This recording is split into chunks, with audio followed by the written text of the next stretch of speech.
Me, ma'am. Okay, go ahead. We now know the classifications of tangible products and services. However, some of us might not know that marketers have broadened the concept of a product to include other market offerings, which are the organization, person, place, and ideas. For us to further understand all these said market offerings, I am going to discuss each of them one by one. First is the organization marketing, which consists of activities undertaken to create, maintain, or change attitudes and behavior of target consumers toward an organization. Both profit and not-for-profit organizations practice this kind of marketing, wherein organizations often carry out activities to sell the organization itself, and business firms sponsor public relations or corporate image market campaigns to market themselves and polish their images. For example, the Salvation Army in South Africa was behind some brilliant organization marketing, wherein during the hysteria they used a photo or an optical illusion of a dress that can be seen in two ways. It can be either gold and white and black and blue. They used the photo, and it was a clever twist to raise awareness of domestic violence against women. Second is the person marketing, which consists of activities undertaken to create, maintain, or change attitudes and behavior toward particular people. People ranging from presidents, entertainers, sports figures to professionals such as lawyers, doctors, architects uses person marketing to build their reputation. Even businesses, charities, and other organizations uses well-known personalities to help sell their product or causes. To simply put, it basically tells that people could also be thought of as products.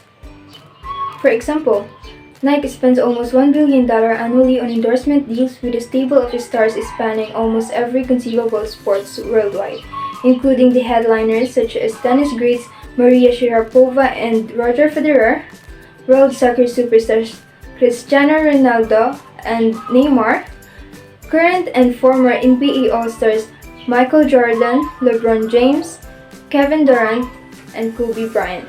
The third one is place marketing, which involves activities undertaken to create, maintain, or change attitudes or behavior toward particular places. Cities, states, regions, and even entire nations compete to attract tourists, new residents, convention, company offices, and factories. For example, back in 2012, the Philippine government started a campaign that branded the country as a perfect destination for beach bums and dive lovers. The slogan "It's more fun in the Philippines" played a crucial role on how fun it would be to visit the country. It results to a successive rise in foreign visits to the Philippines over the past few years, with a remarkable portion from those in Western countries. The last but not the least is the ideas, which can also be marketed. In one sense, all marketing is the marketing of an idea. Here, however, we narrow our focus to the marketing of social ideas.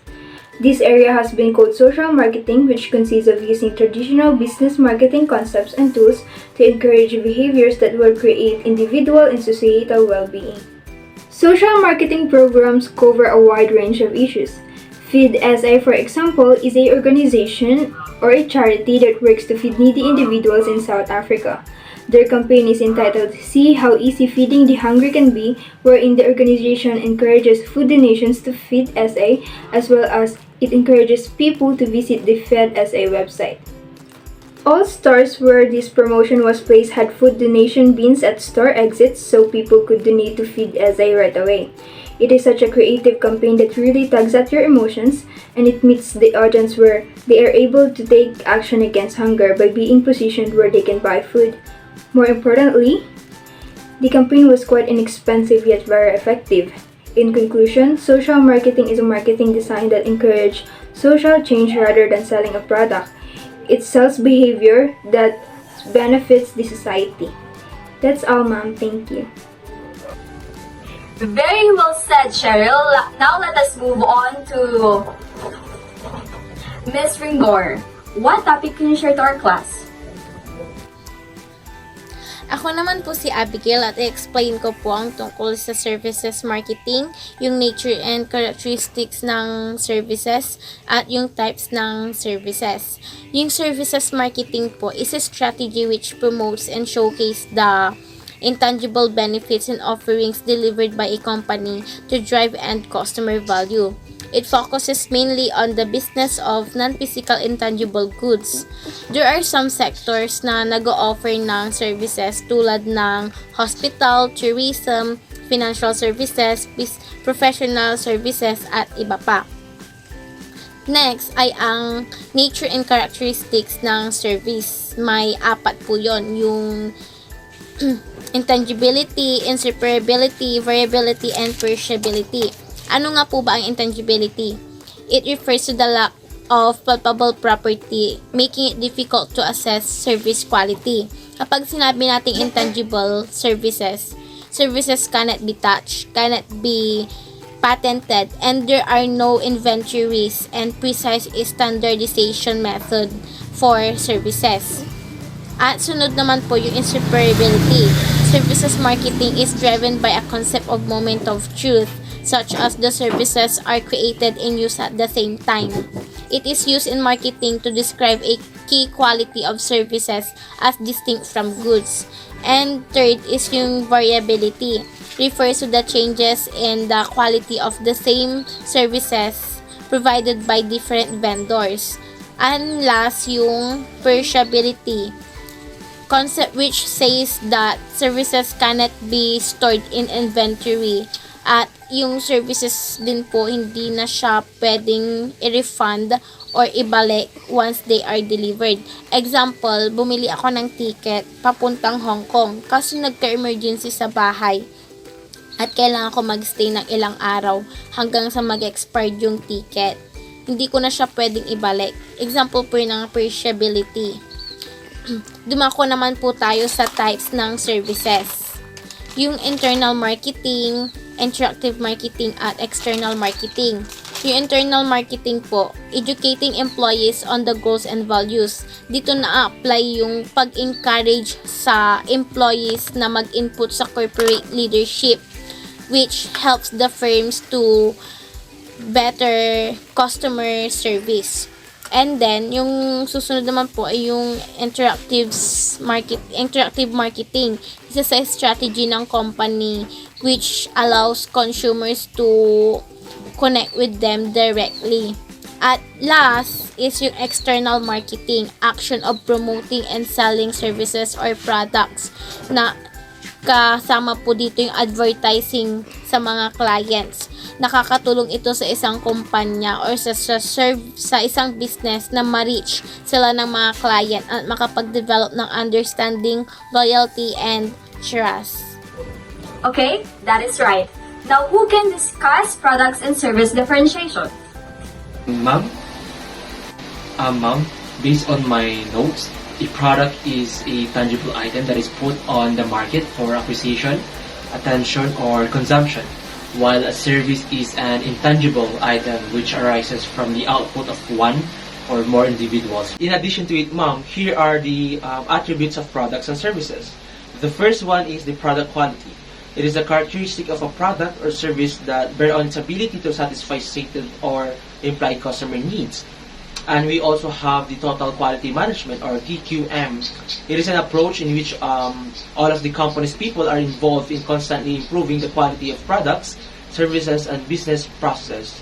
And we also have the return on quality approach. It is the viewing quality as an investment and holding quality efforts accountable for the bottom line results. And also, in developing a product, the marketer must first choose a quality level that will support the product positioning. Here, product quality means performance quality, the product's ability to perform its functions. And beyond quality level, high quality also can mean high levels of quality consistency. And here, product quality means conformance quality, freedom from defects, and consistency in delivering a target level of performance. And ma'am, lastly, the product features. Features are a competitive tool for differentiating the company's product from competitors' products. In addition to that, ma'am, we also have the product style and product design. Product style simply describes the appearance of a product, and product design contributes to a product's usefulness as well as to its looks, such as the brand.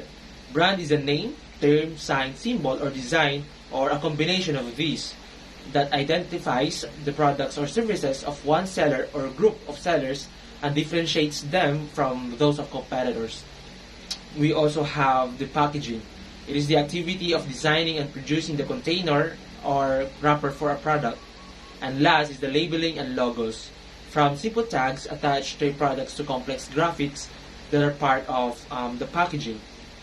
And one of the important things of product is the support services. Customer service is another element of product strategy. Support services are an important part of customers' overall brand experience. I am so glad. Mukhang nag-aral nga kayo. Before I end our meeting today, any questions? Ma'am, what is product life cycle again? The product life cycle is the course of the life of a product. For us humans, we have this what we call human stages of life, wherein we experience infancy first, then childhood, we go to adulthood, and lastly, the old stage. Human stages of life is the same as product life cycle. It begins when the production is in development and ends after the product has been removed from the market. By just looking for your parents' old VHS tapes or shopping for a new smartphone, you are already participating and experiencing different stages of the product life cycle. So, how does the product life cycle actually work? And why is it so important to companies who optimize their businesses? Companies use PLC or product life cycle analysis to create strategies to sustain their product's longevity or change it to meet the market demand or adapt to developing technology.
Successful competitors are often pushed out of competition during this maturity stage.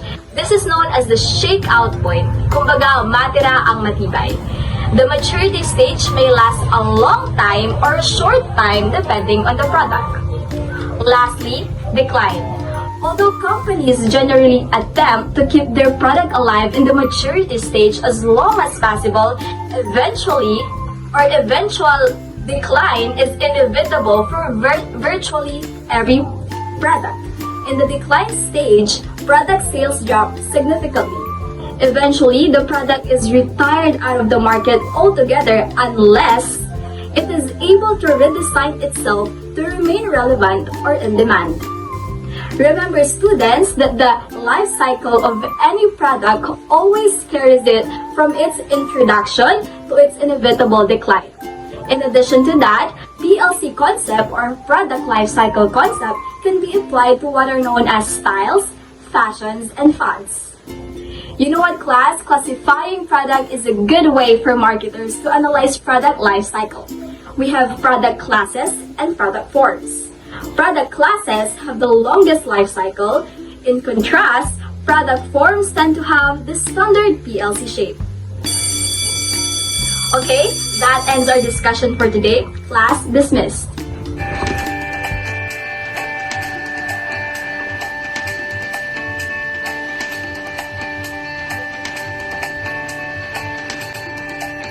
Produkto, serbisyo, pangangailangan at kagustuhan, seguridad at kalidad. Pag-asenso'y ating makakamit. Kung gusto mong lumago yung negosyo, bakit hindi mo subukan?